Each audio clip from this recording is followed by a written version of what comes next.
అదే మన జియో విషయంలో మన టైం టేకింగ్ అవుతుంది. అది సింగిల్ విండో పథకం ద్వారా ఆయన సింగిల్ విండో పాలసీ ద్వారా ఆయన మొత్తం అన్ని ఏదైతే మనకి ప్లాన్ అప్రూవల్ నుంచి మనకు వచ్చే సమస్యలన్నింటి సింగిల్ విండో ద్వారా వాళ్ళు సాల్వ్ చేయడానికి, అలాగే విఎల్టీ విషయంలో, టీడీఆర్ విషయంలో ఈ అన్ని విషయాల్ని మనకు టైం టేకింగ్ లేకుండా ఈజీగా డెలివరీ అయ్యేలాగా December 31 నుంచి మన కొత్త జీవో ఇంప్లిమెంట్ చేస్తున్నారండి.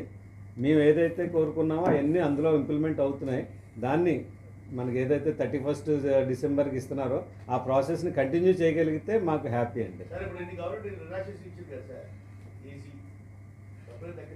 రిలాక్సేషన్ల గురించి కాదండి, అది మనకి రెవెన్యూ కోసం ఏది చేయలేదండి.